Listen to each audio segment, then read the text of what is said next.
कौवा, बाज और बगुला की जंगल की कहानी। बहुत समय पहले एक घना जंगल था जिसमें हर प्रकार के पक्षी रहते थे।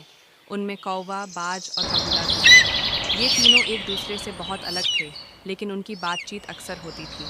कौवा चतुर और चालाक था, बाज ताकतवर और गर्वीला, जबकि बगुला शांत और धैर्यवान। कहानी की शुरुआत। एक बार जंगल में एक भयंकर तूफान आया। कई पक्षियों के घोंसले उड़ गए और उन्हें भोजन की भी भारी कमी का सामना करना पड़ा। तूफान के बाद जंगल के राजा शेर ने सभी पक्षियों को एक सभा में बुलाया। शेर ने कहा, यह समय है कि हम सब मिलकर अपने लिए एक सुरक्षित स्थान ढूंढें। जो सबसे अच्छा सुझाव देगा उसे इनाम मिलेगा। कौवा सबसे पहले बोलने के लिए खड़ा हुआ। उसने कहा, हम सभी को जंगल के ऊंचे पेड़ों पर घोंसले बनाने चाहिए। वहां तक कोई दुश्मन नहीं पहुंच पाएगा। बाज ने तुरंत विरोध किया। ये व्यर्थ की बात है। ऊंचे पेड़ों पर घोंसले बनाना सुरक्षित नहीं होगा क्योंकि तेज हवा उन्हें उड़ा सकती है। हमें पहाड़ों की गुफाओं में रहना चाहिए। वहां हम सुरक्षित रहेंगे। बगुला कुछ देर तक चुपचाप दोनों की बातें सुनता रहा। फिर उसने कहा, आप दोनों की योजनाएं अच्छी हैं, लेकिन हमें पानी के पास रहना चाहिए। भोजन और पानी के बिना हमारा जीवन मुश्किल हो जाएगा। इसलिए हमें एक ऐसी जगह ढूंढनी चाहिए जहां पानी और आश्रय दोनों हो। योजना पर अमल। शेर ने सोचा कि तीनों के सुझावों में कुछ न कुछ खास है। उसने कहा, तुम तीनों अपनी अपनी योजनाओं पर अमल करके दिखाओ। जो सबसे अच्छी योजना होगी हम उसे अपनाएंगे। कौवा तुरंत काम पर लग गया। उसने जंगल के सबसे ऊंचे पेड़ पर अपना घोंसला बनाया और वहां से पक्षियों को बुलाने लगा। लेकिन ऊंचाई के कारण बहुत से पक्षी वहां तक पहुंचने में असमर्थ रहे। कुछ जो पहुंच पाए, उन्हें वहां ठहरने में दिक्कत हुई।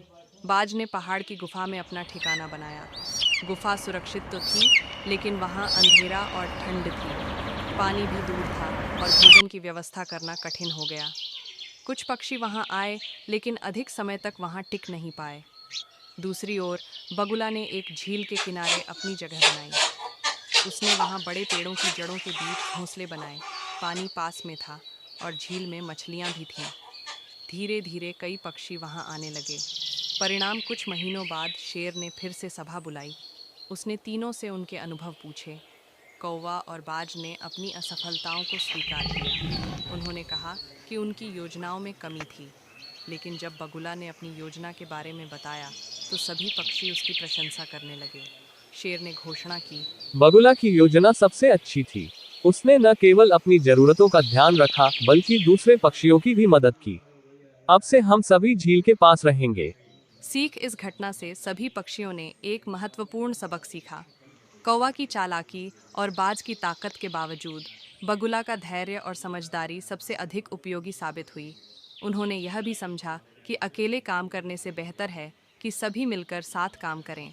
उस दिन से जंगल के सभी पक्षी झील के पास खुशी खुशी रहने लगे।